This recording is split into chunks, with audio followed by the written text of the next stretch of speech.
You're watching Central Valley Today. Welcome back to Central Valley Today. So every day we perform simple tasks, writing a note, cooking a meal, folding laundry, and we do these things without even a second thought. But when a disability or development gets in the way of these simple tasks, it can make life feel insurmountable. And that's where occupational therapy can come in. So today we're here at Metamorphosis Therapy Group, and I'm here with lead occupational therapist Vicki Nguyen. And I think some people think about occupational therapy, they don't really know exactly what it is, but it's all about function, right? So what is occupational therapy?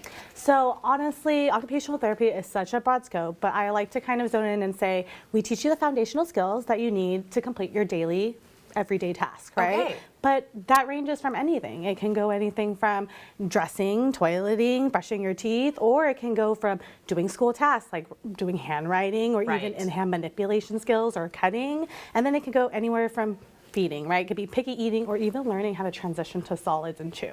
So it's so broad. So how we function in life, how I hold this piece of paper could be a function of life. How I hold my pencil could be a function in life. And how do we know when our students or when our kids may benefit from occupational therapy? So to be honest, a lot of the time our pediatricians are the ones that are eyeing it because we get those referrals in from them.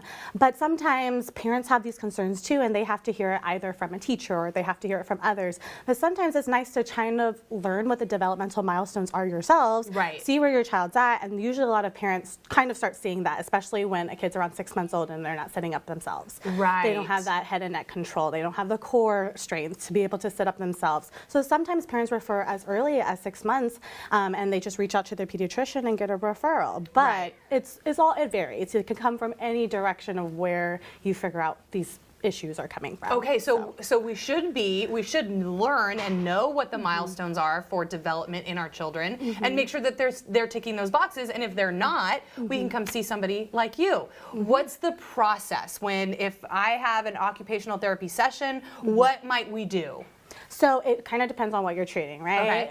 If it's dressing, right, it depends on the kiddo. So a lot of our kiddos have more, I would say, sensory preferences, I would like to say. So sometimes we need to regulate. We have an alert level, and say you have a sensory cup. Your alert level when you wake up is usually really low. You're so tired. And then as you get up and you're doing your thing, your alert level steadily comes up, but you want it to be optimal. You don't want it to be overfilled. I'm not going to lie, a lot of our kids come after school and they're just shutting down. They're tired. So they come here into the gym. That's why I love our space. They regulate with us, co-regulate or self-regulate through a bunch of different sensory motor activities. It could be bouncing in the swing. It could be lying prone in this swing. We have so many different options here, which is so nice. And so just helping regulate those kids. Then sometimes we transition to either our side room or a table on the side. And sometimes that's where we learn any of the skills that we need to, say, do dressing, right?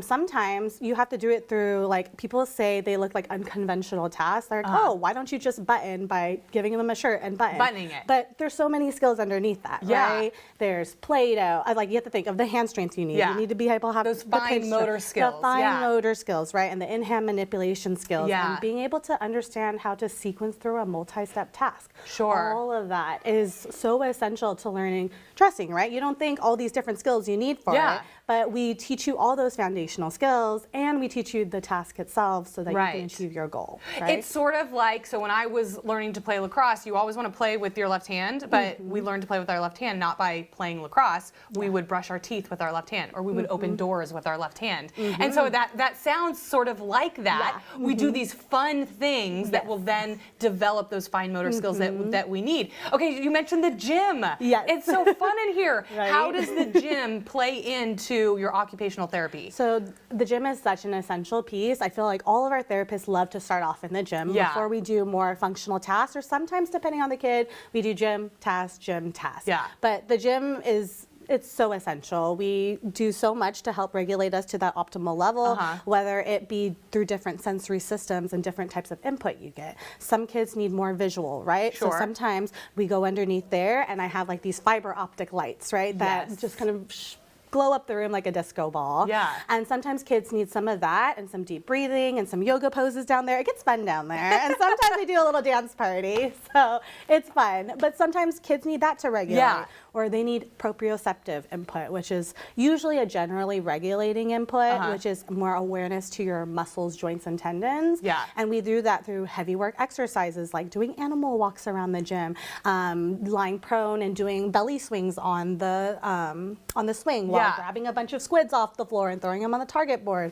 So sometimes you think those things are just fun and games, but it's actually regulating the child so that they can focus and sustain attention for more harder tasks. And this is all important for regulating as you grow up to be an adult. So somebody who might not have had this sort of therapy as an adult, maybe they get really put off by certain feels of clothing, certain materials, or certain sounds, or certain, they get overwhelmed or overstimulated by certain stimulations that are maybe in their working environment. So that could be one output. What are some other outputs or some other benefits that you see from occupational therapy? What's the end result? So like when you know how to regulate yourself, so I say a lot of people don't understand what regulation is, and that's being able to bring yourself to that just right point so that you can participate in your daily tasks. A lot of people don't see it as, how I'd say it, when you're an older adult and say you're always tapping your feet or always tapping your pencil or you're chewing on your pencil, that's your way of regulating, but you just don't know that, right? So kids here, everyone has their own version of stimming or regulating, and we try to give them more of that through what their sensory preferences are. And so you could do it through any means. We just have it here, which is so much more fun. And it's just such an important skill to learn, especially as you're an adult, how to cope, how to regulate, so that you can function in everyday life and not be overstimulated and not be overwhelmed. Well, this seems like a great place, sort of camouflaged as therapy. This just seems like a fun place to be. It just looks like that. Thank you so much for explaining to us, showing us your process, and telling us how occupational therapy can help our students out there. We will have all the information if you want to get in touch with Metamorphosis Therapy Group, if you'd like your student or your kid to become a client of theirs, to become a patient, to take part in some occupational therapy. We'll have all that information online. Vicki, thank you so much. Thank you.